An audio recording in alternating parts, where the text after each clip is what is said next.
السلام عليكم ورحمة الله وبركاته. إن الحمد لله نحمده ونستعينه ونستهديه ونستغفره ونعوذ بالله من شرور أنفسنا وسيئات أعمالنا. من يهده الله فلا مضل له ومن يضلل فلا هادي له. أشهد أن لا إله إلا الله وحده لا شريك له وأشهد أن محمدا عبده ورسوله صلى الله عليه وعلى آله وأصحابه وعلى كل من اهتدى بهديه واستنى بسنته واقتفى أثره إلى يوم الدين. أما بعد، رب اشرح لي صدري ويسر لي أمري واحلل عقدة من لساني يفقهوا قولي. اللهم لا سهل إلا ما جعلته سهلا وأنت تجعل الحزن إذا شئت سهلا. نقول بالله التوفيق. Alhamdulillah, pagi ini dengan izin Allah Subhanahu wa ta'ala kita diberi kesempatan, masa dan kesihatan untuk menghadiri kelas kita pada pagi ini dengan ujian dan cabaran sedikit, hujan kan, dan jam di jalan. Kalau yang jauh, kalau yang tinggal dalam ni mungkin tak terasa kot ya, nak terasa apa jam tu kan. InsyaAllah, Alhamdulillah. Ala kulli hal, kita pun dah semakin menyempit lah, semakin sikit lah. Jadi ini juga ujian lah kan? Ujian daripada Allah Subhanahu wa ta'ala. Ialah sahabat-sahabat kita tu mungkin tak dapat datang dengan sebab ujian juga ya? Yang masing-masing tahu tentang ujian yang menimpa diri dia. Jadi kita teruskanlah apa yang kita boleh teruskan, sehingga kita tak boleh nak buat apa dah kan? Sekarang ni sekatan, macam-macam sekatan dah kan? Nak menyampaikan ilmu pun walaupun sijil tinggi melangit, orang tak pandang pun kan. Jadi itulah dia, kita buat apa kita boleh buat, lagi boleh buat lah. Tak boleh buat, nak buat je lah. Qadarallahu ma syaa fa'al. Sehingga dhaqat alaina al-ardu bima rahubat, bumi dah jadi sempit pada kita, tak boleh nak buat apa dah. Jadi wallahu al-musta'an, hanya kepada Allah tempat kita minta pertolongan. Jadi ujian ni, dakwah ni, sunnah ni, dia mesti ada ujian dia. Dan itulah yang dihadapi oleh para anbiya, oleh para anbiya alaihi wassalatu wassalam, menghadapi berbagai ujian lah. Jadi alhamdulillah, ala kulli hal, alhamdulillah. Jadi kita masih bersama dengan fiqh, doa dan zikir, muka surat 112 ya. Keutamaan ayat kursi ni kita baca hari-hari kan, pas solat kita ataupun pada waktu lain. Surah Al-Ikhlas dan surah-surah lain.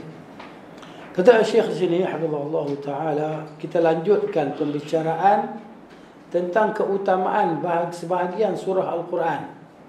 Keutamaan sebahagian daripada surah-surah Al-Quran dan ayat-ayatnya atas sebahagian yang lain.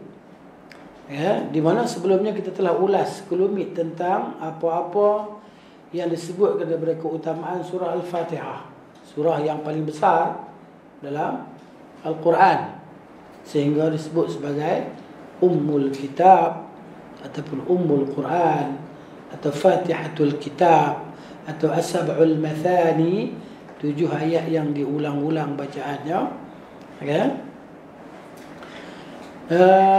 Secara mutlak lah, paling agung secara mutlak. Tak ada surah lain yang lebih besar daripada surah Al-Fatihah. Disebutkan melalui jalur yang sahih daripada Nabi sallallahu alaihi wasallam bahawa ayat yang paling utama dalam Al-Quran adalah ayat kursi. Tadi surah ni ayat. Ayat yang paling agung, paling utama adalah ayat tu Al-Kursi.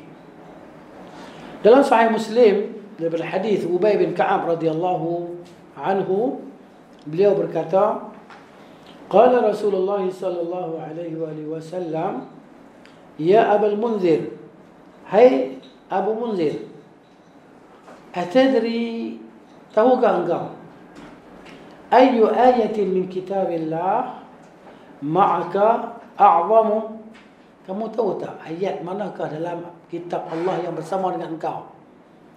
Ubay bin Ka'ab ni dia kelebihan dia kan, dia banyak menghafal Quran dan dia di antara hufaz lah, orang yang menghafal Al-Quran.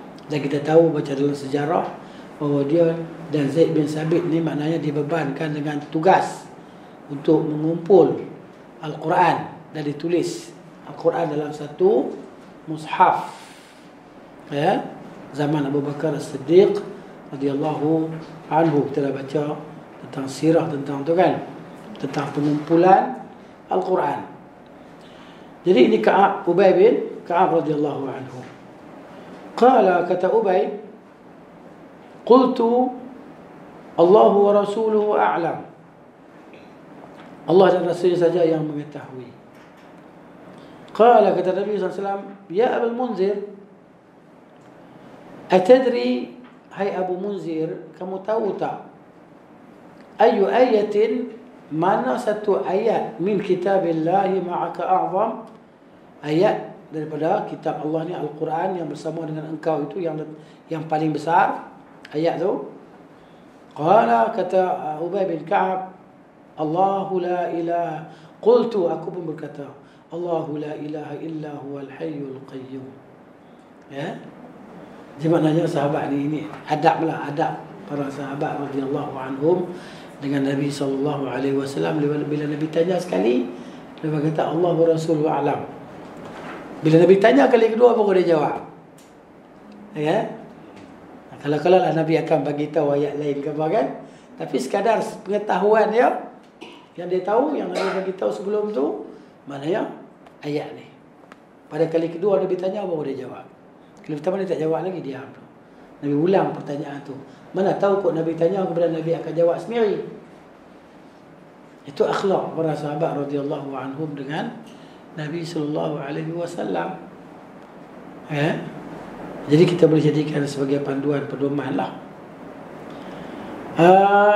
Dia pun jawab kali yang kedua, dia kata Allahu la ilaha illahu al-hayyul qayyum, yakni ayatul kursi lah. Ayat kursi ni satu ayat aja. Satu ayat saja, tapi ayat panjang kan.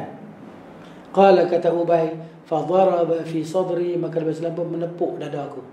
Nabi tepuk dada dia.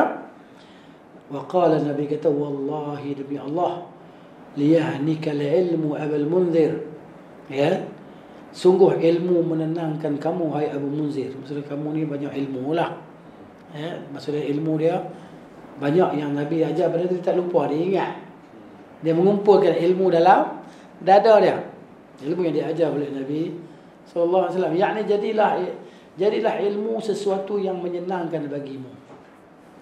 Yalah, kelebihan dan kepentingan ilmu ni kan tak dapat dinafikan lah.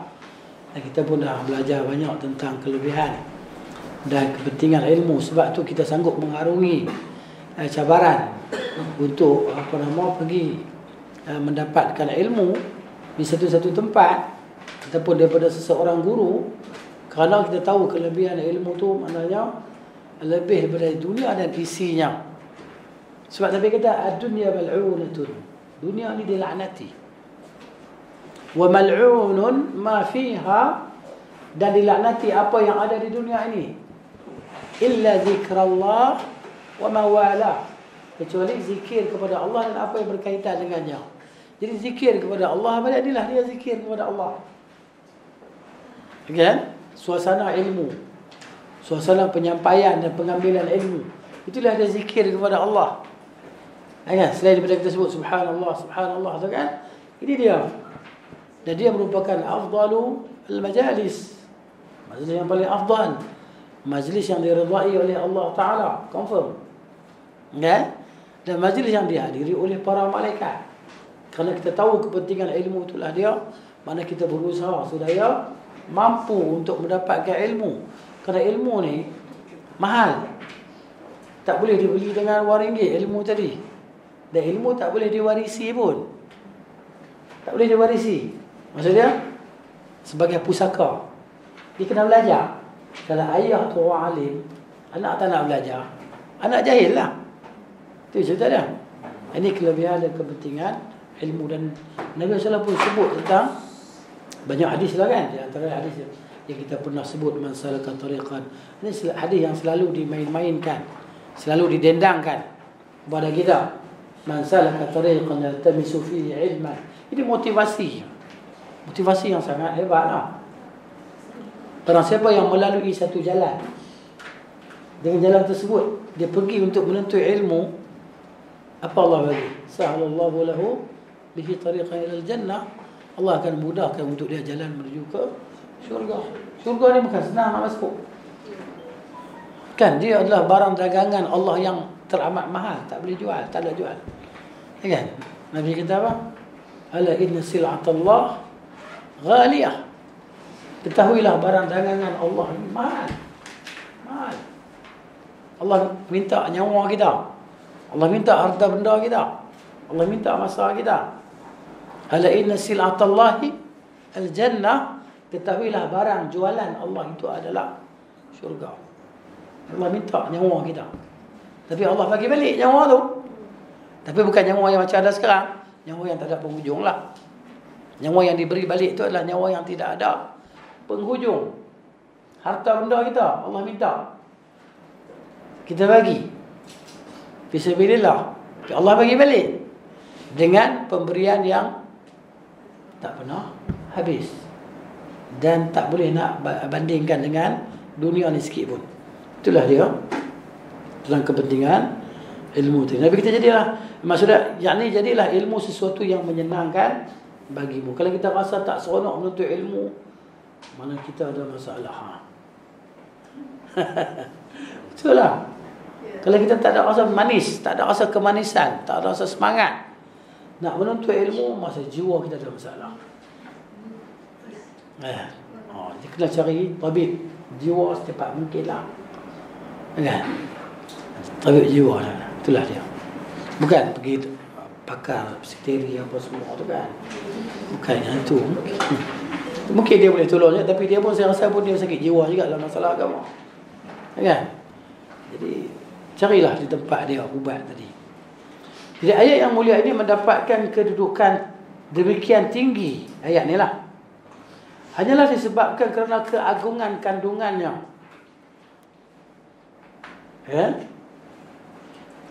Demikian tinggi hanyalah disebabkan kerana keagungan kandungannya yang berupa tauhid kepada Allah Subhanahu wa taala. Ayatul Kursi ini ayat tentang tauhid, kemantapan tauhid.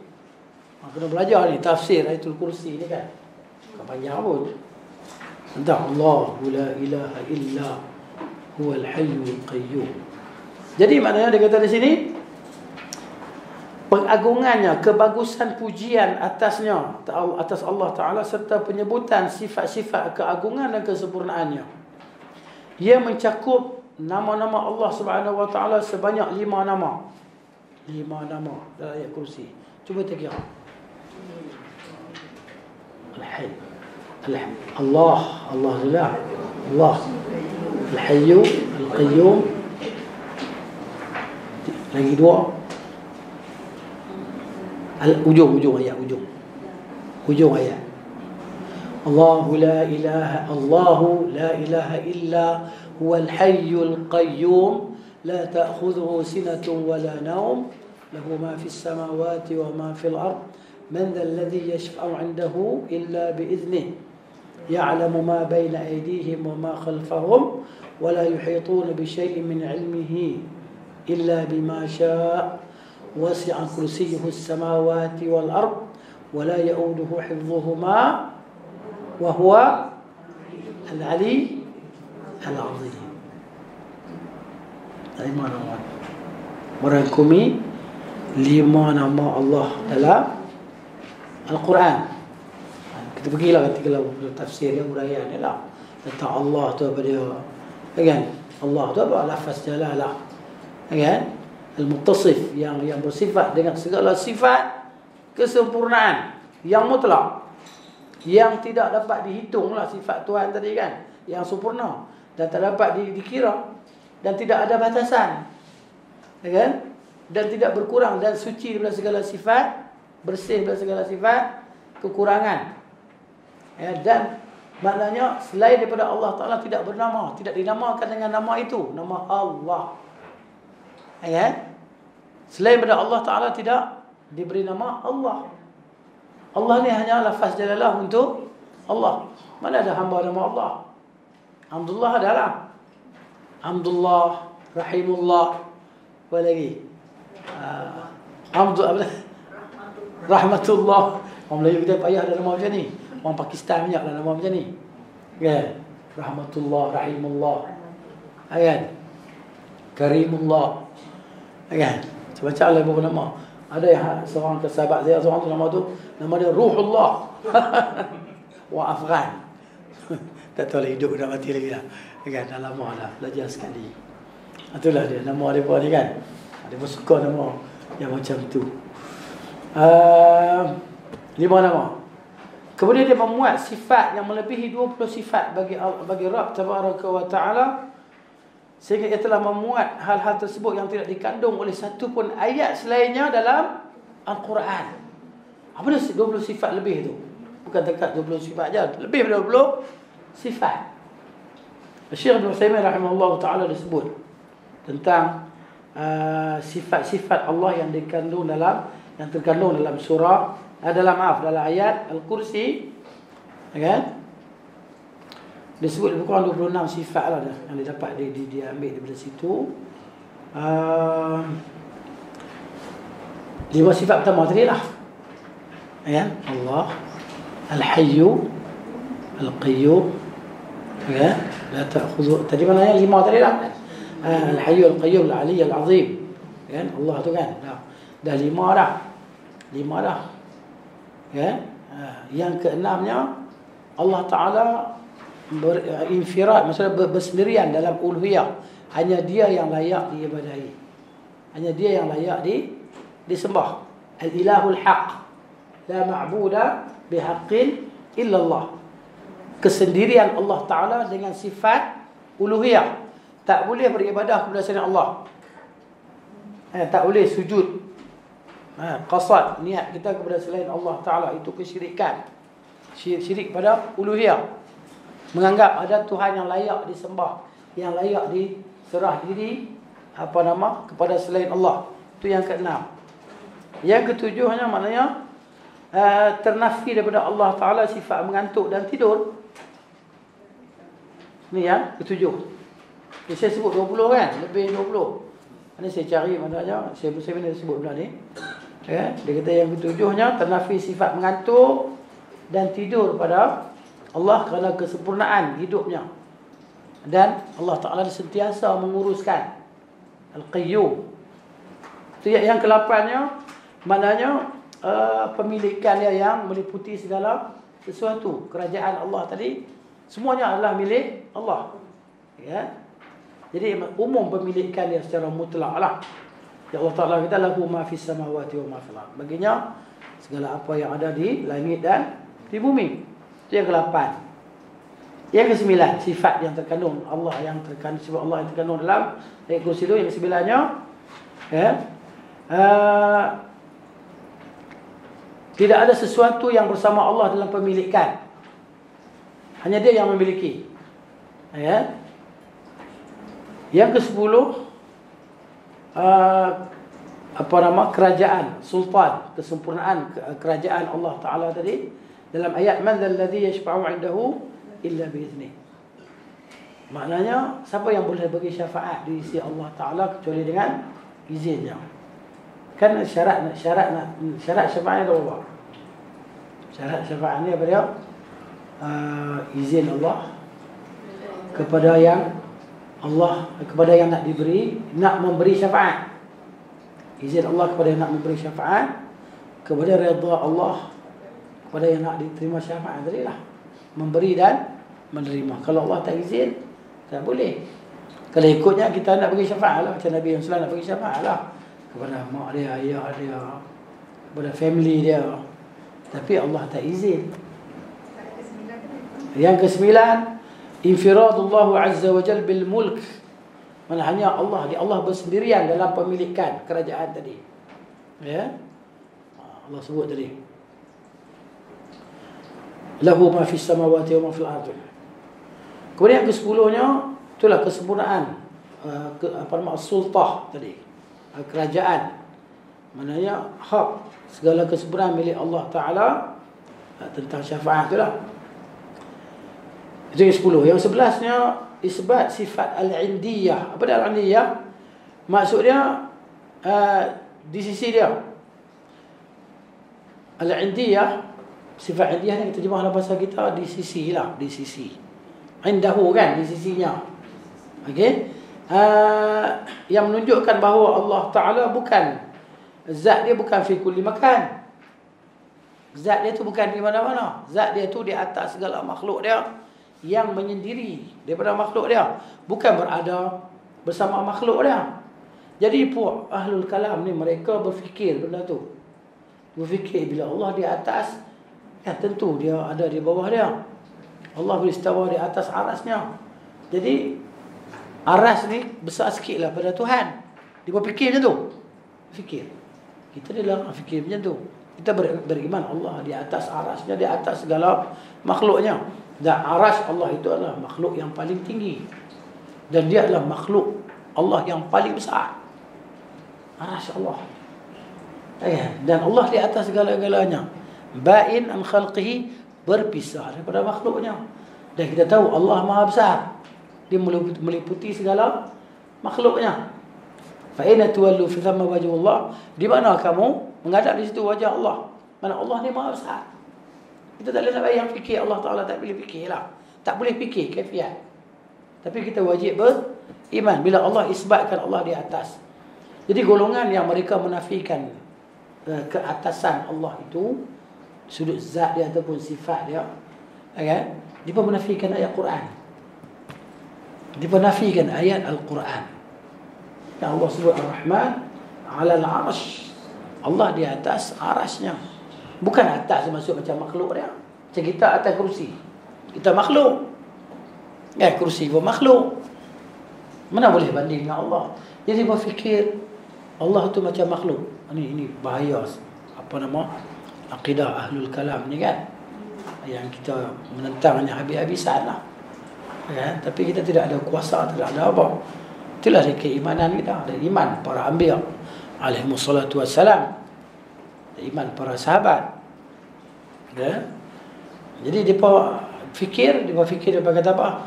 Bila disebut hadis tentang Allah turun ke langit dunia sepertiga malam yang terakhir, kan, setiap malam, ada berkata kalau gitu aras kosong lah Tuhan turun. Itu fikiran yang rosak. Tapi inilah yang dicanangkan. Maksud dia guna akal secara total untuk tahu tentang Tuhan. Padahal akal kita ni tak boleh sampai, kan, melainkan kepada Tuhan, melainkan sampai batasan yang Tuhan tetapkan. Bila itu seksa kubur, macam mana nak fikir? Kalau dia guna akal siapa semua, kan. Habis tu macam mana pula tentang orang yang kena seksa kubur, orang yang dapat nikmat dalam kubur. Kubur dia jadi luas, jadi lapang. Macam mana nak fikir pula tu? Jadi cerita dengan makhluk pun kita tak boleh nak fikir. Macam mana cerita dengan Tuhan kita? Kita hanya wajib beriman. Itu. Wajib beriman saja, jangan fikirlah. Tapi itulah dia syaitan tadi, kan, macam mana dia datang bawa was-was dan syubhah dalam pemikiran manusia tadi. Kemudian yang ke 12, ya, isbatul izin, maknanya penetapan keizinan bagi Allah. Illa biiznih tu. Man alladhi yashfa'u 'indahu illa biiznih. Yang ke-12 ini penetapan keizinan. Jadi maknanya ini sifat Allah. Allah bagi izin, ya. Kemudian tanpa izin Allah tak boleh berlaku lah, tak boleh jadi lah. Yang ke-13, ilmu Allah Ta'ala meliputi segala sesuatu. Ya'lamu ma baina aydihim wa ma khalfahum. Ini dia. Kemudian yang ke-14, 15, ya, Allah Ta'ala tidak lupa apa yang telah lalu. Ya, Allah Ta'ala kata wa ma khalfahum. Wa ma khalfahum, apa yang selepas mereka. Ya'lamu ma baina aydihim, Allah mengetahui apa yang masa kita sekarang ni dan apa yang telah lalu. Allah tak lupa. Ini. Dan Allah tidak jahil dengan apa yang akan berlaku. Jadi maknanya ma baina aydihim tadi. Ya'lamu ma baina aydihim. Maksudnya Allah Maha mengetahui apa yang di hadapan mereka. Yang sekarang akan datang, Allah Maha mengetahui. Ini yang ke 15 tadi. Yang ke-16 kamalu 'azamatillahi ta'ala, kesempurnaan, kebesaran, keagungan Allah Ta'ala, bahawa Allah Ta'ala meliputi segala sesuatu. Allah tak diliputi, Dia yang meliputi. Ya. Jadi maknanya Allah Maha mengetahui segala-galanya. Dia meliputi pada pengetahuan Dia, ya, pendengaran Dia, penglihatan Dia. Maksud meliputi ni, Allah Maha melihat segala sesuatu. Apa dia? Allah Maha mengetahui segala sesuatu. Allah Maha mendengar segala sesuatu. Itu mana? Allah ni meliputi segala sesuatu. Kerajaan, kekuasaan Dia. Tak ada siapa boleh lari daripada Allah Ta'ala. Nak lari je lah. Sebab tu la manja minka illa, la malja'a wala manja minka illa ilaika. Tidak ada tempat untuk melarikan diri. Okay? Maknanya daripada engkau, melainkan kepada engkau. La malja'a, tak ada tempat untuk melarikan diri, wala manja, tidak ada tempat untuk menyelamatkan diri, minka, daripada engkau ya Allah, illa ilaika, kecuali kepada engkau. Lari mana? Jadi kalau kita tahu kalau kita tahu tak boleh nak lari ke mana-mana, maka larilah kepada Allah.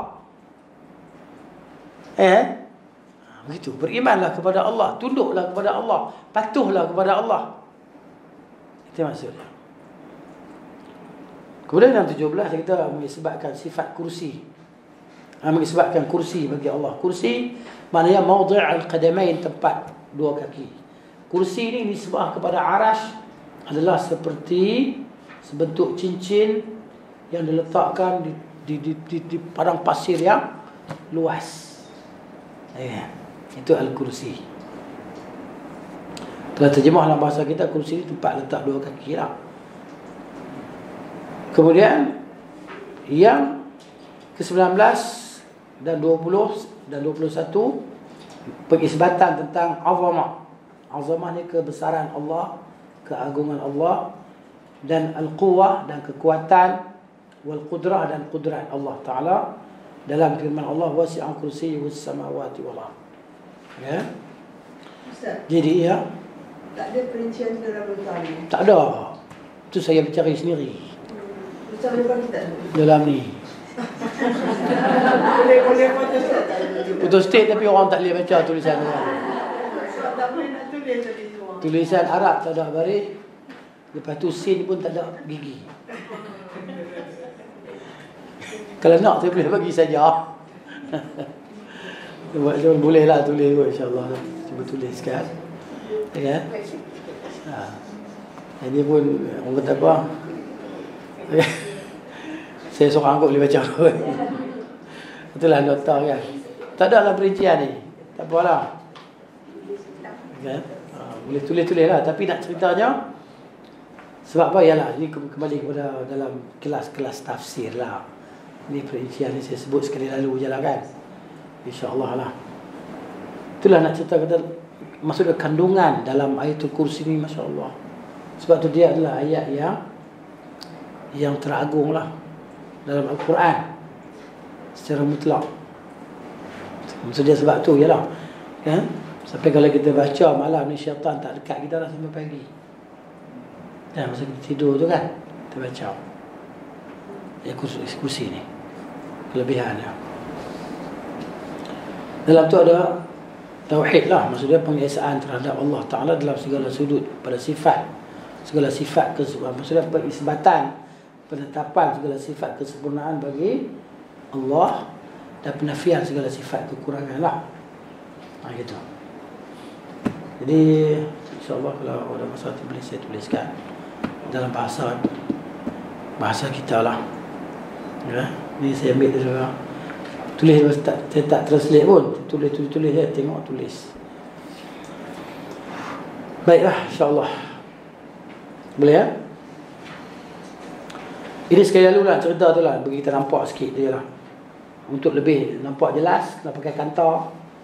kena pergi pada tafsiran Ayatul Kursi lah. Cubalah buka tafsir Ibnu Katsir ke tafsir. Terjemahan banyak kan? Tafsir apa lagi? Pimpinan Rahman ke apa cuba tengok insya-Allah. Kemudian kata Syekh di sini, hafizallahu taala, Syekhul Islam Ibnu Taimiyah rahimahullah berkata, tidak ada dalam Al-Quran satu ayat pun yang kandungannya seperti apa yang dikandung oleh ayat kursi. Hanya saja Allah Subhanahu wa taala menyebutkan di awal surah Al-Hadid dan surah Al-Hasyr sejumlah sifat, namun dalam beberapa ayat dan bukan satu ayat sahajalah, ayat yang berlainan. Ini boleh buka balik baca surah Al-Hadid dan surah Al-Hasyr, di situ boleh cek tengoklah. Ya. Tentang sifat-sifat Allah. Oleh kerana itu termasuk keutamaan surah yang mulia ini, iaitu bahawa orang yang membacanya dalam satu malam nescaya sentiasa atasnya penjaga daripada Allah Subhanahu wa taala. Dia tidak didekati syaitan hingga ke subuh.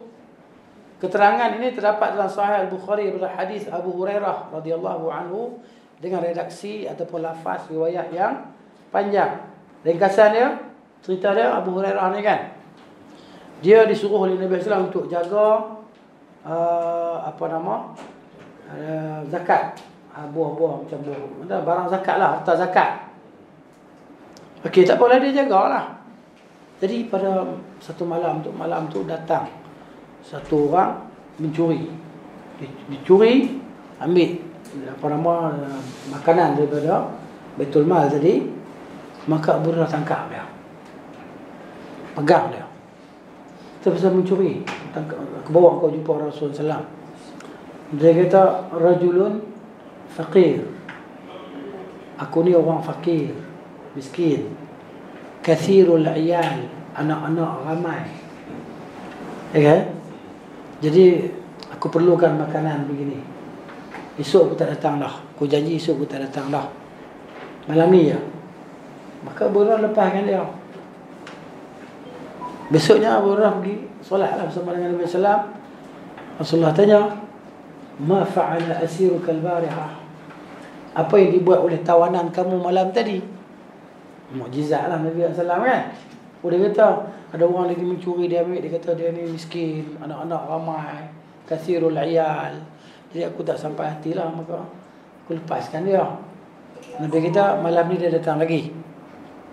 Abu Hurairah kata Rasulullah mesti cakap benar. Dia pun tunggu juga malam tu. Tunggu sungguh, datang lagi. Ambil lagi. Tangkap pula. Kan? Dia cakap macam semalam juga. Kesian pula. Lepas lagi. Maka besok jumpa Nabi SAW, Nabi kata, apa yang dibuat oleh tawanan kamu pada malam tadi? Kan? Jadi mana aja? Dia pun jawab. Nabi kata malam ni dia datang lagi. Datang lagi. Lepas tu, untuk malam yang ketiga tu, mari pula. Dia kata aku tak akan lepaskan kau. Malam ni aku mesti bawa kau jumpa Rasulullah. Macam mana pun. Tolonglah gini-gini kan. Macam mana kalau kau ajarkan engkau satu ayat, kalau kau baca ayat ni, syaitan tak akan mendekati engkau sampai waktu subuh. Ya kan? Dia kata ayat-ayat apa? Baca Ayatul Kursi. Orang pun lepas dia. Besok Nabi tanya, apa dia buat? Dia kata dia cerita saya ayat kursi. Kalau baca ayat kursi ni, maknanya sampai subuh syaitan tidak akan mendekati. Maka Nabi kata sadaqaka wa huwa kadhub, sadaqa wa huwa kadhub. Dia benar, tapi dia adalah yang sangat pendusta lah. Kadhub ni amat pendusta. Nabi tanya, kamu tahu tak siapa dia malam tadi? Dia kata mana tak tahu. Itulah dia syaitan. Syaitan datang ajar Abu Hurairah suruh baca ayat kursi. Okay, kalau kamu baca ni besok mana malam ni syaitan tak akan dekat pada kamu. Inilah ringkasan hadis ni kan. Dalam Sahih Al-Bukhari hadis Abu Hurairah tu. Ustaz, ya. Kalau kita baca kursi masa kita tidur kan, maksud kata tengah malam kita terbangun, kita pergi bilik air ke apa, jadi pada kita tidur balik tu kita baca balik. Tak perlu lah. Tak perlu. Kalau baca ya, tak ada masalah. Ya, tapi maksudnya dia punya Panggil apa? Energi, power. Okay, maksud hadis tu sebut sampai waktu subuh kan. Sampai subuh tak kisahlah kita tak tidur ke, dah jaga 2-3 kali ke. Kan siap masak Maggi makan ke. Kan? Itu dia. InsyaAllah. Jadi jangan tinggal lah. Kita baca ayat kursi pada orang yang sakit, dia melawan. Ruqyah. Boleh. Melawan juga. Baca lagi lah. Baca dia. Baca kursi ke Al-Fatihah. Apa-apa ayat je lah. Maksudnya pada orang yang kena kesurupan ataupun kerasukan ke. Ya. Gitu. Dia lawan-lawan tapi dia tak tahan juga pun. Dia tak akan tahan. Dia tak tahan lah. Dia yalah, panas lah apalah kan. Syaitan jin yang masuk manusia ni kan. Itulah dia. Baca lah. Baca macam kita lah. Baca sampai sembuh kan. Ruqyah sampai sembuh. Kau dah baca dah. Baca lagi. Dah baca dah. Baca lagi. Kan? Mungkin kali yang seterusnya tu akan sembuh insyaAllah. Tak payah pegang ke. Nak pegang-pegang. Tak ada masalah. Tak pegang tak apa. Ya baca. Kursi ke apa. Kadang-kadang je lah. Benda kita tak nampak kan. Makhluk yang kita tak nampak dia panggil makhluk halus. Makhluk halus, makhluk yang kita tak nampak lah. Kalau kita pakai mikroskop pun kita tak nampak juga jin ni kan. Bakteria kita nampak lah. Tapi jin kita tak nampak. Melainkan dengan izin Allah kan. Kita nampak tu lah. Tak mau nampak lah. Saya pun tak pernah nampak. Kan? Jadi hak kita nampak ni, kita tak nampak ni. Hak nampak ni kita boleh lari. Hak tak nampak ni kita nak lari je lah kan. Kita tak tahu dah sebelah kita ataupun tidak. Tiba-tiba pintu tu buka sendiri. Kan? Lepas tu apa lagi bunyi periuk kat dapur. Orang tak ada kan. Tikus pun tak ada. Jadi dia mari macam-macam lah. Itu yang dia kata misteri tu. Kan? Kira ayat Quran. Power ya Ustaz. Ya, ayat Quran semua sekali kita guna kan. Zahir dan batin ayat Quran ni. Itulah dia. Selain daripada ubat pada fizikal, maka dia ubat dalaman lah. Ubat dalaman lagi perlu lah. Ubat jiwa kan. Kita lagi perlu lah kalau orang sakit jiwa. Maknanya dia dengan Quran dia tak kenal. Tengok kalau kita tengok orang yang pergi kaunseling dan sebagainya kan. Tengok saya ingat dia dengan Quran ni mungkin tak pernah baca. Mungkin baca sekali kot masalah kahwin. Khatam Quran. Majlis khatam Quran. Ataupun kalau rajin sikit baca malam Jumaat kan. Surah Yasin. Itu pun dia tak faham. Tak ada apa nama penjelasan. Tak ambil penjelasan, tak baca tafsir lah. Tak nak tadabbur maksud dia. Sebab kita tu dia pun dalam keadaan bentuk macam-macam kan. Tak tahu dia tu iblis ke syaitan kan. Mungkin dia dalam bentuk. Biasa orang kata bentuk ular. Betul lah, ular. Sebab tu ular masuk rumah ni, jangan kita terus pukul dia, suruh dia keluar lah. Suruh dia keluar, tak nak keluar. Kalau dia keluar, hilang. Ya, mana jin lah tu. Kita suruh dia keluar 2-3 kali tak keluar, kita pun tembak lah kalau ada pistol lah. Tak ada kita panggil bomba kan. Itulah dia. Baik. Kalau boleh bunuh tak boleh kita panggil yang macam bomba ke apa kan. Sekarang apa jepam. Gitu. Baik, di antara keutamaannya tercantum dalam Sunan An-Nasa'i dan selainnya dari hadis Abu Umamah radhiyallahu anhu daripada Nabi sallallahu alaihi wasallam, sungguhnya beliau bersabda, "Man qara'a ayat al-kursi", barang siapa yang membaca ayat al-kursi fi dubri kulli salatin maktubatin, di belakang selepas setiap solat fardu, di dubur masa selepas lah setiap solat fardu, lam yamna'hu, tidak menghalangnya, min dukhulil jannah, daripada masuk ke syurga, illa ayyamut, melainkan dia matilah. Maksud tak boleh masuk syurga sebab apa? Sebab hidup. Bila mati boleh masuk lah. Maksud antara dia dengan syurga tu, selepas baca ayat kursi, antara dia adalah kematian. Maksudnya bila mati boleh masuk syurga. Akhir kehidupannya tadi membaca ayat kursi selepas solat. Sebab ayat kursi ni ayat tauhid kan, ayat pengesaan Allah Ta'ala tadi pada segala sudut, penyucian terhadap Allah Ta'ala daripada segala sifat kekurangan. Kata Ibn Qayyim rahimahullahu ta'ala, telah sampai kepada aku daripada Syekh kami, iaitu Abul Abbas Ibn Taymiyah rahimahullah, semoga Allah mensucikan ruhnya, bahawa beliau berkata, aku tidak pernah meninggalkannya di belakang setiap solat. Sudah selepas solat aku percaya kursi. Dinukil pula melalui jalur yang sahih daripada Nabi SAW tentang keutamaan surah Al-Ikhlas. Surah Ikhlas pula, bahawa ia setara dengan sepertiga Al-Quran. Kita baca satu kali surah Al-Ikhlas, maknanya pahala dia menyamai 10 juzuk. Bismillahirrahmanirrahim. Qul huwallahu ahad, Allahus samad, lam yalid wa lam yulad wa lam yakul lahu kufuwan ahad. Sekali baca menyamai 10 juzuk. Dua kali 20 lah. 3 kali 30 juzuk lah. Masya Allah. Ini termasuk dalam zikir pagi, zikir petang kita kan. Senang-senang je, tapi tak dapat buatlah kalau Allah tak bagi taufik. Benda senang tapi tak boleh buat. Pasal apa? Sebab tak ada taufik tu je. Taufik ni apa dia? Dorongan. Kan?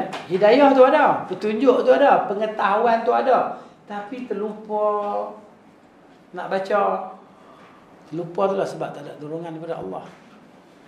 Sebab tu nak kena minta selalu. Tiap-tiap lepas sembahyang kita kena minta kan. Ataupun sebelum bagi salam kan. Allahumma a'inni ala zikrika wa syukrika wa husni ibadati. Kena minta selalu. Tiap-tiap kali sembahyang fardu 5 kali sehari kita baca tu, sama ada sebelum salam ataupun selepas salam. Selepas doa kita baca doa tadi kan, doa apa doa apa kita baca ni.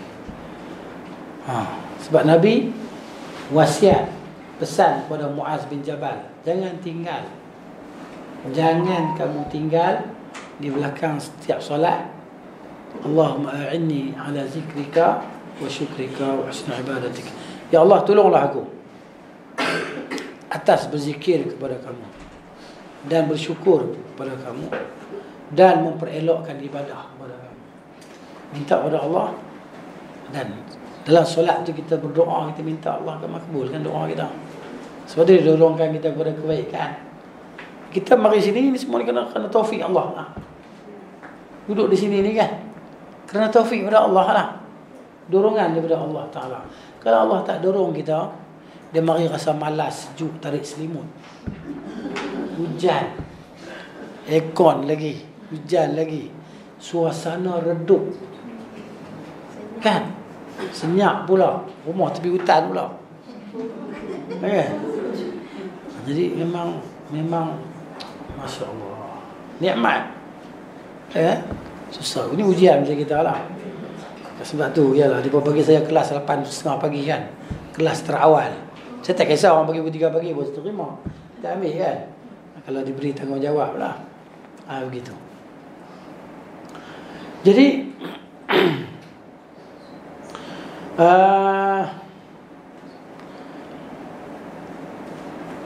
dalam Al-Bukhari, riwayat Bukhari daripada hadis Abu Sa'id Al-Khudri radhiyallahu anhu, bahawa seorang lelaki mendengar seseorang membaca qul huwallahu ahad. Maksudnya katakanlah dialah Allah yang Maha Esa. Lalu orang itu mengulang-ulangnya ketika pagi hari. Qul huwallahu ahad, Allahus samad. Ulang-ulang. Dia datang kepada Rasulullah SAW dan menyebutkan hal itu. Orang yang dengar itulah. Jadi Rasulullah dia baca ulang qul huwallahu, qul huwallahu. Tak ada ayat lain dia nak baca ulang. Ayat ni ya, surah ni ya. Dan seakan dia meremehkannya, maka Rasulullah SAW bersabda, "Walladhi nafsi biyadihi," demi Tuhan yang jiwaku berada di tangannya. Ni Nabi sebut kan, tangan lah. Macam mana tak usah fikir. Tu ialah kaifiat nama dah kita tahu. Dia tak tahu kaifiat dia. Tuhan sebut macam mana? Tak tahu. Sebab kita ikut apa yang Tuhan sebut, apa yang Nabi sebut. Cukup. Senang dia akidah ahli sunnah ni. Tapi ada sebut tangan. Takkan nak buat mana tangan kan? Mana boleh buat mana tangan? Kalau buat mana tangan, kita buat tangan. Kan? Habis tu melihat. Tak boleh buat mana melihat jugalah. Tapi Ahlul Kalam ni dia ada jawapan dia akan jawab. Kan? Sebab tu perdebatan dengan Ahlul Kalam ni tak ada penghujung. Dia tak ada penghujung. Dia terselsul.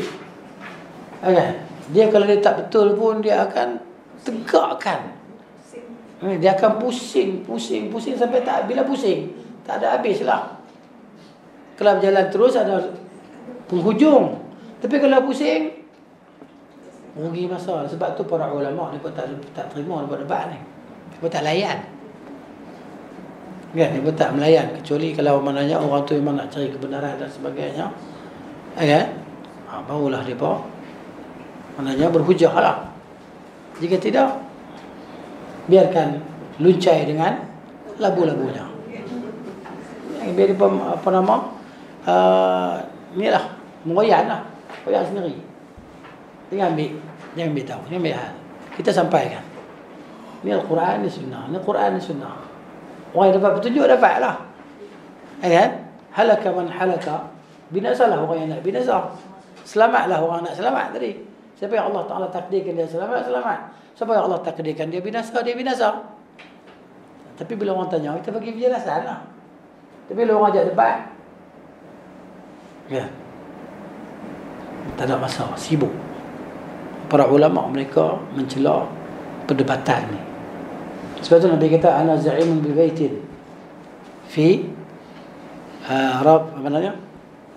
Fi rabadil jannah bi baitin fi rabadil jannah liman taraka al-mira'a wa in kana muhiqqan. Aku adalah penjamin bagi orang-orang yang nak mendapatkan syurga, mendapatkan istana di pinggiran syurga, kan? Bagi orang yang meninggalkan perdebatan walaupun dia benar. Hadis tu. Implikasi dia jadi buruk lah. Jadi tak baik lah. Kan? Jadi kalau nak berdebat macam tu, dia berdebat live, orang jahil akan menambah penentangan lah dengan kejahilan dia. Orang yang ada ilmu pula ni maknanya akan menambah kesombongan dia lah. Akan menambah kesombongan dia. Dia gunakan segala daya dan kekuasaan. Ada kuasa. Ya? Maka dia akan gunakan sehabisnya lah. Implikasi dia tak baik lah. Pesan. Kalau nak ialah berdebat kerana apa? Kerana untuk mencari kebenaran silakan. Tapi kita tahu hakikat debat ni bukan nak cari kebenaran. Kan? Dia walaupun dia kalah, dia tak ada hujah, dia akan tetap lawan. Sebab dia pegang pendapat Iban tu kan, lagi hidup lagi ngelaban. Lagi hidup selagi melawan. Kan? Itulah dia, lagi nyawa di kandung badan. Walaupun tak betul. Kan? Bertentangan dengan Quran dan hadis. Memang jelas-jelas. Dia tak terima benda tu. Jadi benda ni dia membuang masa kan. Kalau kita baca Quran pun habis berapa juzuk dah. Tidak kan? Tak kisahlah 20 jam pun. Tapi kalau kita baca Quran kan, dan tadabbur Quran lagi bermanfaat. Tapi dah buat macam mana? Masing-masing ada dia panggil, ada corak pemikiran lah masing-masing kan. Itulah dia. Jadi kita dengan apa yang kita tahu lah. Walaupun orang kata kita tak pandai debat, yang tak pandai debat ni, biarkan. Kemudian Nabi kata waladhi nafsi biyadihi, demi Tuhan yang jiwaku berada di tangannya, innaha la ta'dilu, sungguhnya ia itu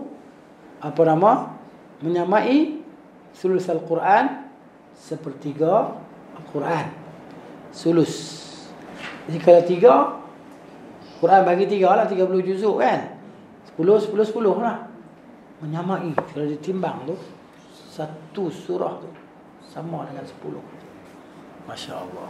Tapi kalau kita baca 10 juzuk tu, pahala kan lagi banyak pahala kita. Pahala ni tak akan kurang. Bila kita buat, dia akan bertambah. Kita baca 3 qul lagi, kita baca 10 juzuk lagi, maka pahala bertambah-tambah. Ya? Kalau macam tu, tak payahlah baca 10 juzuk Quran. Atau tak payahlah baca 30 juzuk, sebab 3 qul jugalah. Kalau baca kamu dapat yang tu. Tapi kalau kamu baca lagi, kamu dapat pahala lagi. Itulah dia. Imam Al-Bukhari meriwayatkan daripada Abu Sa'id Al-Khudri radhiyallahu anhu, dia berkata, qala an-nabiy sallallahu alaihi wasallam li ashabi. Rasulullah berkata kepada para sahabatnya, ayajizu ahadukum an yaqra'a thuluth al-Quran fi lailatin? Nabi kata, adakah seseorang kamu berasa lemah untuk membaca 10 juzuk daripada Quran, sulus, sepertiga daripada Quran dalam satu malam?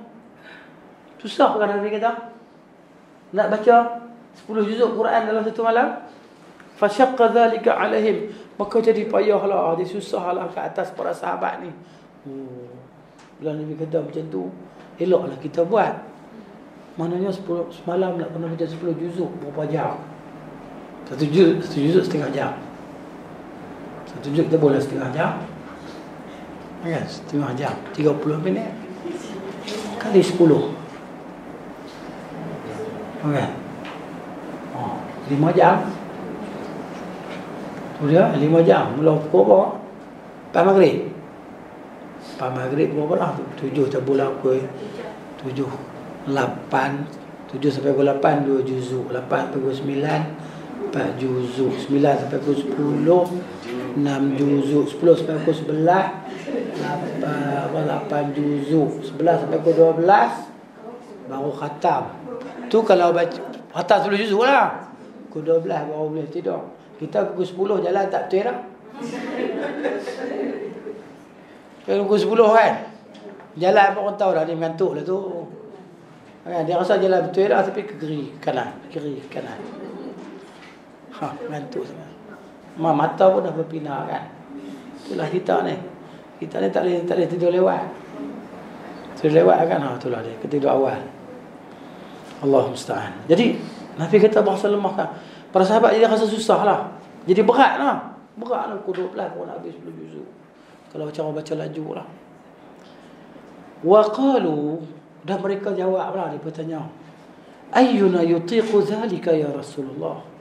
Siapa di kalangan kamu yang mampu buat macam tu ya Rasulullah? Siang kerja ladang kebun. Mereka berkebun.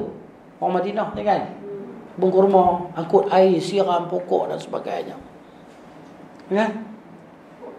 Jadi siapa yang mampu di kalangan kami nak buat macam tu ya Rasulullah? Jadi berasa tak seronok, sebab mereka ni kalau kebaikan mereka dengar tu, mereka akan buat. Jadi mereka kalau mereka buat, dia akan berterusan buat. Tak macam kita, panas-panas nasi. Panas-panas nasi kan. Nasi panas.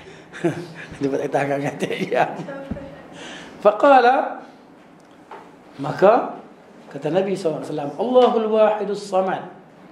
Allahul Wahidus Samad tu iaitu surah Al-Ikhlas, thuluthul Quran, sepertiga Al-Quran, 10 juzuk. Kalau 10 juzuk kita baca 3 tu je, 30 juzuk. Masya Allah, pahala menyamai. Lagi banyak kita baca kan. Ada seorang sahabat tu kan, dia pergi masjid surau. Dia kata, saya pergi surau jalan kaki. Jalan kaki saya boleh baca lah surah Ikhlas 40 kali, 41 kali. Bagus. Dia kata, bagus. Dia manfaatkan masa dia. Jalan kaki pergi surau kan. Pergi surau jalan, baca Qul huwallah, sekali balik dia baca. Tak kisahlah, istighfar lah, apalah, selawat lah. Macam-macam cara orang beribadah kan. Ada yang kata dia lepas main subuh dia akan selawat 1000 kali. Kan? Buatlah, apa nak buat? Selawat 500 kali dia dah selawat, buat. Dah orang tak payah lah, ada pencen kan. Pencen ni nak pergi mana? Kalau orang lelaki-lelaki tu mungkin pergi main golf di Jakarta, di mana kan. Tak main golf dekat-dekat ni, Indonesia kan, Bangkok kan. Ada duit lah, tak ada duit ni dia main cangkul je lah. Kan? Itu. Baik. Para ahli ilmu telah membahas tinjauan sehingga surah ini menyamai sepertiga Al-Quran. Mereka menyebutkan dalam hal itu beragam jawapan, macam-macam jawapan, macam-macam tafsiran. Sebab tu kita tafsiri banyak kan? Tafsiri banyak kita tafsiri. Macam-macam, masing-masing ada corak tafsiran dia tersendiri lah. Ini kepakaran dia dalam bidang bahasa. Dia akan olah dalam bahasa. Dia kepakaran dia dalam bidang hadis. Dia akan olah dalam hadis. Macam-macam tafsiran tadi.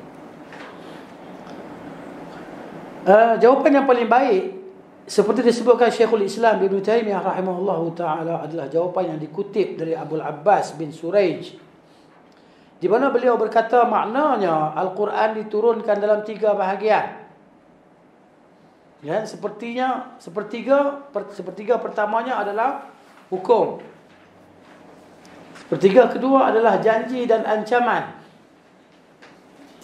Dan sepertiga yang terakhir adalah nama-nama dan sifat-sifat Allah Subhanahu wa taala yang terkandung dalam Qul huwallahu ahad. Allahus samad. Lam yalid wa lam yulad wa lam yakul lahu kufuwan ahad. Saya ingat masa saya belajar dulu tahun lebih kurang tahun 87, 88, guru saya ni dia orang Perak, dia belajar kat India. Dia meninggal rahimahullah. Belajar di India. Dia cerita, Ustaz, kenapa belajar tauhid ni? Tauhid saya surah Al-Ikhlas sahaja. Oh, itulah dia tauhid sunnah tadi. Tauhid salafus salih. Tak serabut kepala nak fikir. Macam ahlul kalam duk fikir ni. Kan? Saluhi qadim lah. Kan? Wujudi lah, i'tibari lah, tanzihi lah, apalah kan. Serabut benda-benda macam tu. Lagi mengaji lagi tak faham. Cuba tanya orang mengaji di masjid, pakcik faham tak Ustaz cerita apa tadi? Kan? Ta'aluk apa semua tadi kan? Faham? Cerita balik? Cerita balik tak boleh, ada yang tahu. Macam mana faham? Tapi suruh cerita balik tak boleh. Aku faham tapi aku tak boleh nak cerita. Susah lah tu. Inilah dia. Jadi maknanya Qul huwallahu ahad ni. Tauhid kamu apa dia? Tauhid saya surah Ikhlas. Itu je. Ya. Dalam tu ada nafi, dalam tu ada isbat. Qul huwallahu ahad. Allahus samad. Tempat bergantung segala makhluk. Lam yalid, tak ada anak. Walam yulad, dan tak diberanakkan. Walam yakul lahu kufuwan ahad. Tak ada sesuatu yang setara dengan dia. Selesai. Mudah saja. Akidah kita. Ya. Nah dia. Syekhul Islam berkata, apabila Qul huwallahu ahad setara sepertiga Al-Quran, tidak menjadi kemestian yang lebih utama daripada surah Al-Fatihah. Ya. Dan tidak berarti membacanya 3 kali sudah mencukupi membaca satu Quran. Bahkan ulama salaf tidak menyukai ketika membaca Al-Quran secara keseluruhan membacanya kecuali 1 kali seperti tertulis dalam mushaf. Sebab Al-Quran mesti dibaca seperti tertulis dalam mushaf tanpa ditambah dan dikurangi. Akan tetapi jika Qul huwallahu ahad dibaca sendiri, dibaca tersendiri, boleh dibaca 3 kali atau lebih daripada itu. Dan siapa membacanya, nescaya baginya pahala yang setara dengan sepertiga Al-Quran. Namun yang setara dengan sesuatu berasal dari bukan jenisnya. Ya? Itulah dia. Kemudian hadis-hadis yang memuat penyebutan keutamaan surah-surah dan ganjaran pembacanya jumlahnya sangatlah banyak. Maksudnya kelebihan fadilah Quran ni kan. Banyak sebutlah hadis-hadis. Tapi kita kena tahu juga banyak juga hadis-hadis yang dhaif. Hadis-hadis yang palsu cerita tentang fadilat Al-Quran ni kan. Terus seorang tu dia mengaku. Maksudnya bersebar ikan hadis palsu, buat hadis palsu pasal fadilat Quran. Dia kata aku tengok untuk belajar hadis ya, tak minat belajar Quran, aku pun kena hadis lah. Tapi dia berdosa lah buat benda tu. Ya. Mana ya? Menyediakan tempat duduk dalam api neraka lah kalau tak bertobat. Ini dah. Namun sebagian besarnya tidak terhindar daripada kelemahan Hadis-hadis tu sebagian besar Bahkan di antaranya ada yang didustakan, dipalsukan atas nama Rasulullah sallallahu alaihi wasallam. Kan? Macam hadis-hadis palsu di meja penceramah. Sedap nak cakap. Setengah tu dia confident betul-betul. Dia kata ni, kalau ada masalah apa-apa pergi ke kubur Rasulullah, pegang batu nisan Rasulullah ni, kata gini, Rasulullah yang kata macam ni. Astaghfirullahaladzim. Dia masuk dia. Ya Allah, kan? Begitu mudah dan yakin memalsukan agama tadi kan. Nabi kata, man kadzaba alayya muta'ammidan, siapa yang berdusta ke atasku dengan sengaja, falyatabawwa maq'adahu minan nar, dia telah menyediakan tempat duduk di dalam neraka. Mereka dia palsu. Jadi setiap zaman ada mereka ni, kan? Orang yang kreatif ni, kreatif nak masuk neraka ni ramai. Kita dengar tu kita terkejut. Berani dia. Kemudian oleh kerana itu menjadi suatu keharusan, ini kemestianlah bagi setiap Muslim berusaha mengetahui yang sahih di antara hadis-hadis tersebut dengan bertanya kepada ahlul ilmi, ini kepada orang yang berilmu lah, dan belajar daripada para spesialis di bidangnya, ahli lah, orang yang ahli dalam bidangnya. Al-Imam Al-Qayyim berkata dalam kitabnya Al-Manarul Munif fi Sahih wa Dhaif, di antaranya yakni hadis-hadis lemah, penyebutan keutamaan surah-surah dan ganjaran bagi yang membaca surah tertentu, nescaya pahalanya tertentu pula daripada awal Quran hingga akhirnya, sebagaimana hal itu disebutkan As-Sa'labi dan Al-Wahidi di awal setiap surah dan Az-Zamakhsyari di akhir setiap surah. Abdullah bin Al-Mubarak berkata, aku kira orang-orang zindiq telah membuat-buatnya. Zindiq ni maknanya orang yang berpura-pura Islam. Dia pura-pura Islam, dia masuk Islam kerana nak merosakkan Islam. Okay? Macam zaman Harun Rashid, dia tangkap ada orang mereka hadis tu. Kok dia Harun Rashid tak, aku akan bunuh kamu. Mereka hadis, pemalsu hadis, dia nak bunuh. Dia kata pemalsu hadis ni, zindik ni kata apa? Bunuhlah aku, tak apa lah. Tapi aku dah rekam 400 hadis palsu yang bertebaran, tersebar di kalangan orang ramai. Hadis palsu dah banyak lah, 400 hadis dah. Hadis itu tersebar di kalangan manusia. Harun Rashid kata apa? Aku kisah. Itulah. Dia kata kami ada ulama sekian yang akan menapis hadis-hadis Rasulullah SAW. Aku dah heran apa? Kami ada ulama-ulama yang ahli dalam bidang ni. Mereka lah sejuta hadis pun akan diketahui bahawa itulah hadis yang direka. Habis kau tu kena bunuh. Dia mana dia ambil tindakan tegas. Harun Rashid ni dia tegas. Mereka anak dia jadi mampu tu kan. Apa nama Al-Ma'mun, apa tu yang tu lah, yang fitnah khalqul Quran tu kan. Muhammad kena siksa kan, kena penjara puluh bulan di penjara kan, disiksa lah, disebat seterusnya. Kemudian ada pun yang sahih di antara hadis-hadis tentang keutamaan surah-surah. Di antaranya hadis tentang surah Al-Fatihah, bahawa tidak diturunkan dalam Taurat, Injil, Zabur yang sepertinya, seperti Al-Fatihah. Hadis keutamaan surah Al-Baqarah dan Ali Imran, bahawa keduanya adalah zahrawan, dua yang bercahaya. Nabi suruh kita baca ni. Kedua-dua ni akan datang bagi syafaat kepada kita. Dia akan datang di kepala kita, akan defend kita di akhirat nanti. Surah ni. Dia panjang surah dia. Satu surah 280 ayat. Nak baca berapa hari ya? 3 juzuk kan? Kakak 3 juzuk lah, tak sampai lah 3 juzuk. Dua surah tu, Al-Baqarah dan Ali Imran. Jadi kita kena itulah sedia masalah untuk baca Quran kan. Kalau kita tak sempat baca tadi, sekali kita baca lah. Kurang-kurangnya sehari 100 ayat ke kan? Kita cubalah. Hari-hari kita tu mana biar berlalu bersama dengan Al-Quran. Jangan jadi tanpa Quran. Quran kita baca lah, insya-Allah. Tidak kita menyesal lah. Hadis tentang ayat kursi, bahawa ia penghulu ayat Al-Quran.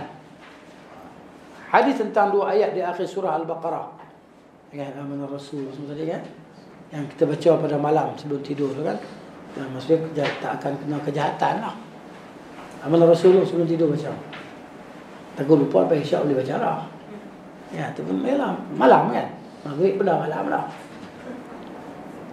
Tapi dia bukan daripada wirid yang diajar oleh Nabi SAW selepas solat lah, yang orang kita baca kan. Dia baca lepas maghrib tu amanah Rasul tu. Tapi bukan wirid solat. Wirid solat ni pendek ya, Nabi tak ajar panjang-panjang pun.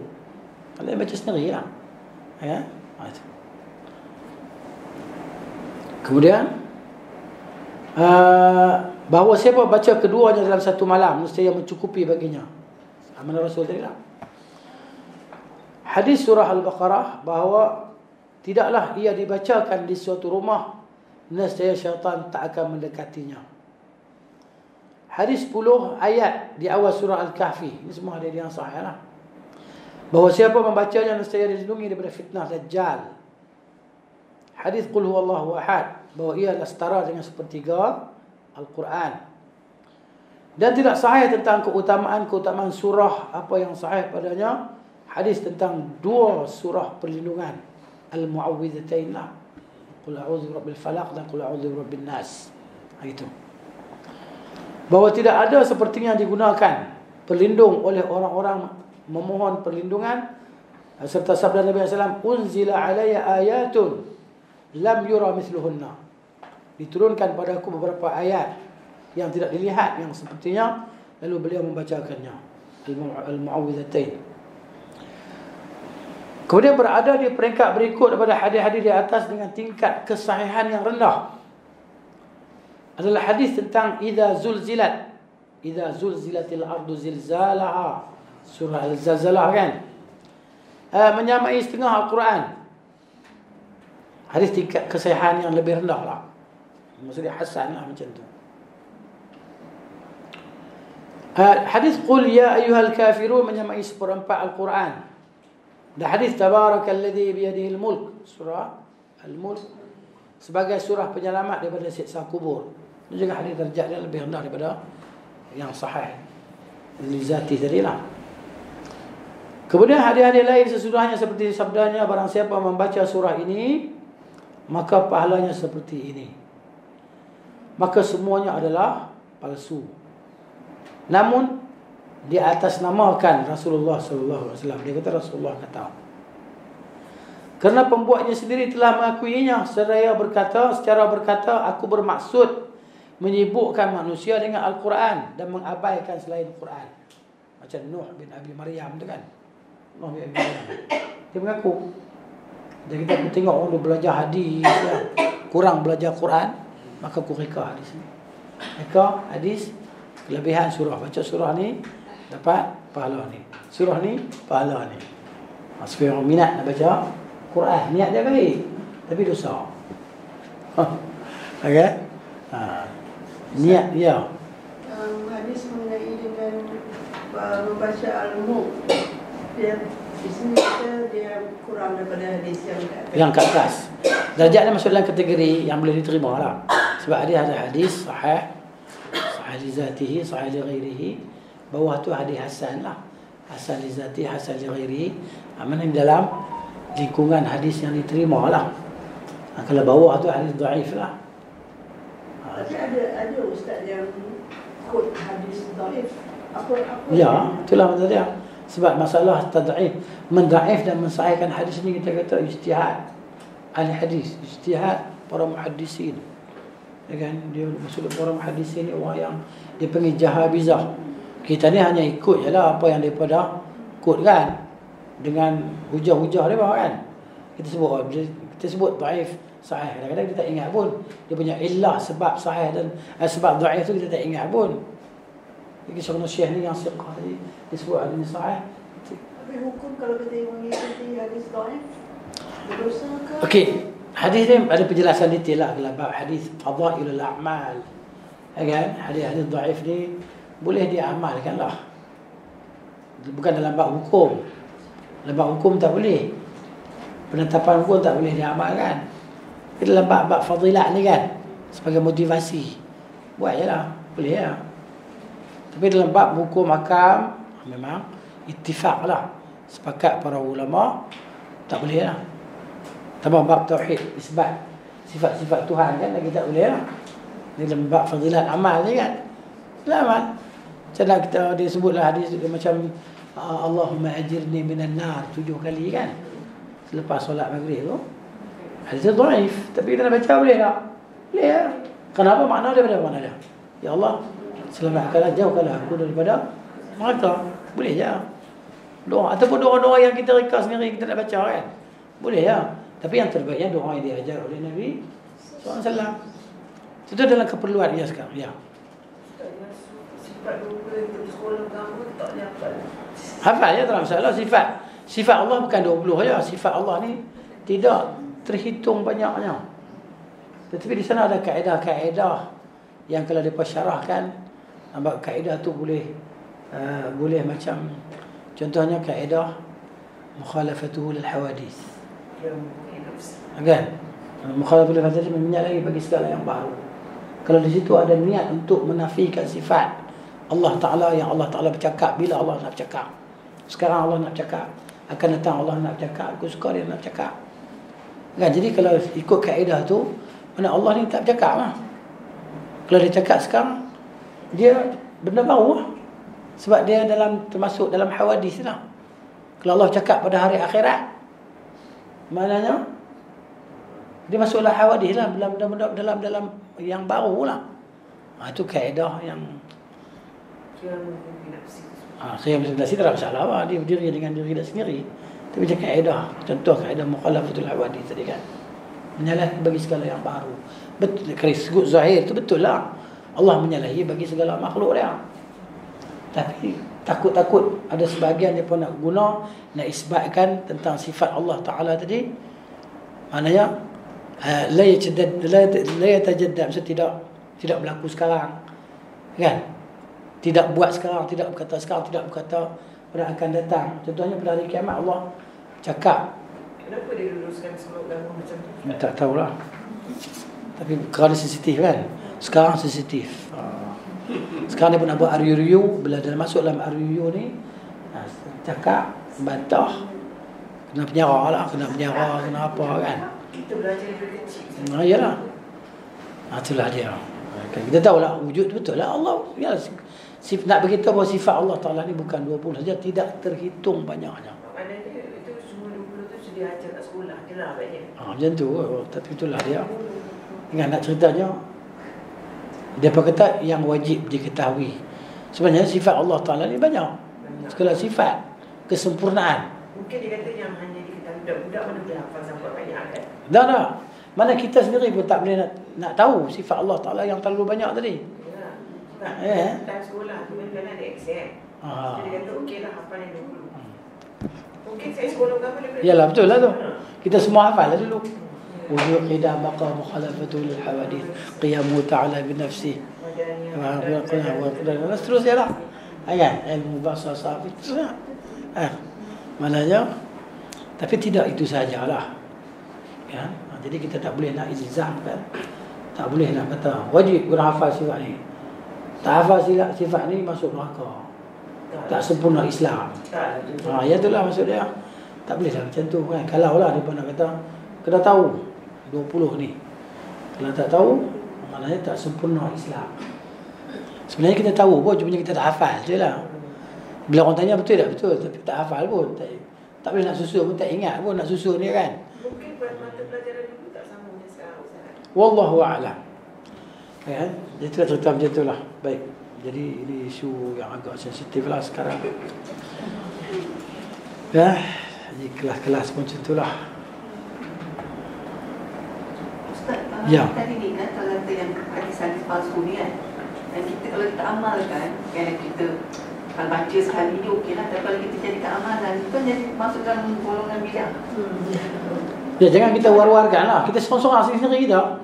Kan ada syarat-syarat beramal. Dengan hadis-hadis dhaif dia kan ada syarat-syarat letak kan. Tapi hakikatnya, kalau kita cek balik semua syarat-syarat tu, dia disuruh kita beramal dengan hadis yang sahih juga. Cuma lama kata jangan Pertama, jangan kita i'tiqadkan bahawa dia kata Rasulullah. Jangan kita wawarkan. Kan, beritahu pada orang, beramal dengan ni dapat fadilah ni, beramal dengan ni dapat fadilah ni. Janganlah. Ya? Ada Ustaz keluar kat Facebook. Ya. Gitu. Jadi kita nak buat, kita masa contohnya kita nak baca, hari ni aku nak baca selawat 2000 kali. Baca. Kan? Hari ni aku nak baca Qul huwallah 100 kali. Baca. Tak masalah. Aku nak baca doa ni. Kan? Daripada sini sampai rumah aku nak baca Allahumma ajirni minan nar. Baca. Doa kan? Baik kan? Cuma jangan kita i'tiqadkan bahawa dia Rasulullah kata. Ya. Pada hadis yang dhaif tadi lah. Pada fadail a'mal lah, fadail a'mal. Sebenarnya kalau kita berdoa dengan cara ikhlas kita minta kepada Allah, bukan diikatkan dengan Rasulullah ke apa. Ya, tak ada masalah. Contohnya kita ni maknanya apa? Nak lulus dalam peperiksaan kita minta Allah Ta'ala beri mudah dalam jawab periksa. Kan? Mana adalah hadis sebut periksa kita tarikh sekian-sekian. Jadi kita nak suatu hajat kita kan, kita minta apa yang kita pernah hajat tadi. Hukum. Doalah dengan apa yang kita nak doa tadi. Sambil kita bertawassul, menyebut nama-nama Allah yang apa nama yang indah tu kan, Asmaul Husna tu. Allah ya Hayyu ya Qayyum. Ya Allah ya Rahim. Ya, doa lah. Ya Rahman. Mintalah hajat kita tadi. Doa. Kalau nak resi Azhar. Boleh. Mintalah bahasa Melayu, bahasa apa pun tak ada masalah. Okey. Itulah dia. Melainkan kita ialah kita nak berdoa dengan doa yang maksur. Baca. Okey. Doa yang umum. Allahumma inni as'aluka al-huda, at-tuqa wal-'afaf wal-ghina. Bacalah itu doa yang jawami'ul kalim. Doa yang terbaik diajar oleh Nabi sallallahu alaihi wasallam. Seterusnya lah, ada saya nak cakap ni, lupa. Tak apalah. Ada benda nak cakap. Dia terlupa. Tak nak buat apa lah. Ada benda nak cakap tadi. Tak apa. Dia kata di sini, sebahagian orang bodoh ni jahil lah. Dia guna bodoh tapi jahil sama lah. Dari kalangan pembuat hadis palsu berkata mengenai hal ini, kami berdusta untuk membela Rasulullah SAW dan tidak berdusta untuk merendahkannya. Kami reka hadis ini kerana kami nak bagi orang sanjung Rasulullah. Kami tak nak bagi orang hina Rasulullah SAW. Ini orang jahil ni. Sungguh orang bodoh ini tidak tahu. Barang siapa mengatakan sesuatu atas nama Rasulullah SAW, sementara beliau SAW tidak pernah mengatakan hal itu, maka sungguh dia telah berdusta atas nama Rasulullah SAW, dan dia berhak mendapat ancaman yang keras. Itulah, dia menyediakan tempat duduk dalam neraka lah. Demikian pernyataan Ibn Qayyim rahimahullah. Di antara perkara yang patut diketahui dalam permasalahan ini adalah bahawa keutamaan membaca surah-surah ini dan selainnya akan berbeza-beza sesuai perbezaan keadaan orang membaca terhadap surah-surah tersebut. Bacaan disertai tadabbur, kan? Lebih utama daripada bacaan tanpa tadabbur. Kalau kita baca Quran kan, baca satu ayat, apa Tuhan nak kata ni kan? Kita tengok terjemahan dia, cuba tengok tafsir dia. Itu lebih utama. Walaupun kita boleh baca satu page yang lain. Banyak orang baca satu page, kalau sikitnya satu page. Tapi satu page penuh dengan penghayatan. Ya. Sebab itu masa yang kita mampu buat. Tapi kita baca. Tapi kalau 10 kali dia ulang tadabbur tadi, dia melekat lah. Kan? Tak ingat 10 kali, 20 kali. Tak ingat 20 kali sepanjang hidup kita. Quran ni 600 muka surat ya. Kita hidup lebih 600 hari dah. Quran 600 muka surat. Kalau sehari satu muka kita tadabbur 600 hari. Kan? Berapa tahun? 2 tahun tak sampai kan? 2 tahun. Tapi kita dengan penghayatan Dan 2 tahun akan datang mudah sikit lah. Kalau umur panjang lagi lah. Kan? Duk tunggu mati tak mati ke? Memang kita semua tunggu mati ke tak? Kita semua tunggu mati, cuma tak berani cakap pasal mati. Hakikatnya sedang menunggu mati. Buatlah macam mana pun, makanlah segala suplemen kan.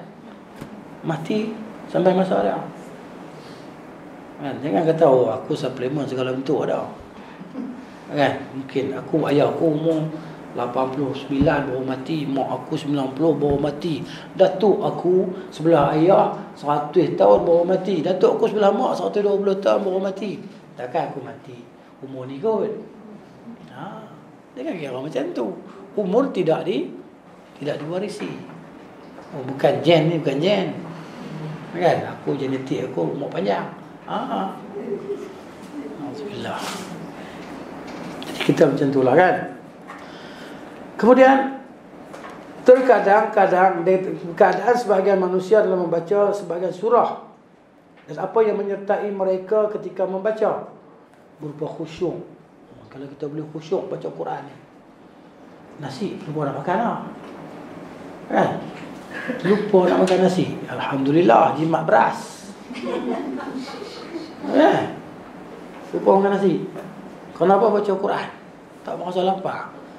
Macam orang tengok handphone kan, sampai pukul 3 pagi, 2 pagi. Kan? 1 pagi duk baca news, macam-macam berita. Kan? Macam-macam berita, gosip tak gosip. Kan? Dia tak akan habis lah, dia tak akan habis. Jangan mulakan. Bila kita mulakan, dia tak habis. Habis pukul 3 pagi. Masa tu lah, main tajuk ke, ngantuk dah ni. Itulah dia. Jadi pemahaman terhadap kalam Allah Subhanahu Wa Taala itu yang dituntut sebenarnya. Sebab tu sahabat-sahabat ni orang Arab kan. Dia pun tak akan melepasi 10 ayat. Tak akan hafal 10 ayat yang selepas tu. Melainkan dia betul-betul lah tadabbur, menghayati dan mengamalkan. Menghayati dan amalkan 10 ayat. Lepas tu baru dia berpindah pada ayat yang seterusnya. Dahsyat. Sebab tu dia pun terkenal sebagai Jilul Quran lah. Generasi Al-Quran. Para sahabat.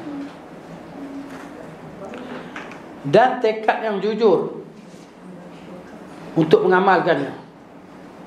Lebih baik dan utama dari keadaan selain mereka yang tidak seperti itu. Meski surah yang dibaca oleh mereka ini adalah surah yang lebih utama. Bahkan seorang manusia saja bisa berbeza keadaannya. Terkadang seseorang mengerjakan satu amalan yang lebih rendah keutamaannya, namun dengan bentuk sempurna, sehingga amalan itu lebih utama baginya dibandingkan amal-amal yang lain. Meski amal-amal ini statusnya lebih utama. Nampak? Mungkin kita beramal dengan amalan yang tak seberapa, tapi penuh dengan kekhusyukan. Kan? Jadi pahala tak sama dengan amal tadi yang besar pahala tadi. Tapi kita bersedekah mengungkit ke, kan? Cerita-cerita dekat orang beribadat kita ke, kan? Jadi dia berkurang. Tadi kita buat sikit lah, nampak remeh, tapi penuh dengan khusyuk tadi, kesungguhan, pahala dia lebih berat ni. Itu dia. Tapi kita naklah yang terbaik, kan? Dari sudut pahala dan sudut amalan tadi kan. Syekhul Islam Ibn Taimiyah berkata, dahulu ada sebahagian syekh meruqyah dengan membaca Qul Huwallahu Ahad, lalu mendatangkan berkah yang agung. Kemudian surah itu digunakan meruqyah oleh selainnya, tak jadi pun. Kan? Siapa syekh baca sekali jadi, aku baca banyak kali tak jadi pun. Tapi tidak mendatangkan keberkahan tersebut, sehingga dia berkata, tidaklah Qul Huwallahu Ahad dari setiap orang dapat bermanfaat bagi setiap orang. Maksudnya orang tu tak sama. Orang ni baca jadi, ni baca tak jadi. Ya. Jadi kita kena, bila kita baca tak jadi, buat tak jadi, masalah di mana? Masalah di kita. Masalah di ayat Quran tu. Al-Qiyah kan? Kan sahabat tadi yang baca surah Fatihah pada orang yang bengkak, kena sengat tu kan? Sekali ya. Dua itu surut automatik. Lega tu weh. Masya-Allah. Kita try tengok. Kan? Tak jadi. Tak jadi lagi. Baca lagi. Dua tak jadi, dua sakit lagi ni. Baca lagi. Mungkin kita baca kali yang 100 baru rasa. Sejuk lah. 100 kali baca lah. Dia baca sekali, kita 100 kali. Mungkin 100 kali pun tak jadi juga. Baca lagi. Tak putus asa. Kali dah 2 jam, 3 jam baca barulah. Lega. Asa. Itulah dia. Tak sama. Hanya saja pengaruh kedua bacaan ini mengalami perbezaan. Meski yang dibaca hanya satu, disebabkan faktor dalam hati. Berupa kejujuran, keikhlasan, tadabbur, keyakinan, motivasi dan khusyuk. Nah dia. Hanya kepada Allah Ta'ala kita berharap untuk memberi taufik bagi kita dan bagi kami dan bagi kalian untuk merealisasikan hal itu dan melaksanakannya dengan baik. Allah Ta'ala semata yang memberi taufik kepada setiap kebaikan. Jadi maknanya lepas ni, dan sekarang kita dah minta kepada Allah, kita buatlah insya-Allah balik rumah tadi kalau ada masalah semua ambil Quran. Bacalah ayat pertama tak faham, tengok terjemahan. Kalau faham tak apa. Kalau surah pendek bagi kita faham kan, tengok tafsir apa Tuhan nak kata pada ayat ni. Sebab kita tak boleh nak mencernanya, melainkan kita kena tengok tafsir pula. Baca baru bila ada A ya. Atau boleh nak jadi A dah tu. Kan. Maksud gini. Macam tu lah kita buat kan. Baca satu ayat, kalau kita baca ayat satu ayat tu kita macam baca mulut. Kita punya fikiran dah melayang, patah balik. Kalau patah balik, bila aku nak habis ni ya? Jangan fikir bila nak habis. Jangan fikir bila nak habis. Buat, baca. Kenapa? Kerana dia adalah suplemen kita. Dia adalah ubat kita. Dialah yang membahagiakan kita. Dia akan jadi rakan baik kita. Pemberi nasihat kepada kita. Sebab kita hari-hari ada ujian. Hari-hari ada ujian. Jadi yang nak hijaukan jiwa kita ni, Quran ni lah. Syifa. Quran syifa lima fi sudur. Ubat bagi dalam badan kita ni penyakit. Macam-macam penyakit kita ni. Macam-macam penyakit jiwa. Penyakit cemas, takut, kedekut, apa lagi? Bimbang, macam-macam penyakit. Semua penyakit. Biar kita tak mau dalam jiwa kita, itulah dia apa? Wallahu ta'ala alamu bis-shawab. Wassallallahu ala nabiyyina Muhammad wa ala alihi wa sahbihi ajma'in. Subhanakallahumma wa bihamdika asyhadu an la ilaha illa anta astaghfiruka wa atubu ilaik. Assalamualaikum warahmatullahi wabarakatuh.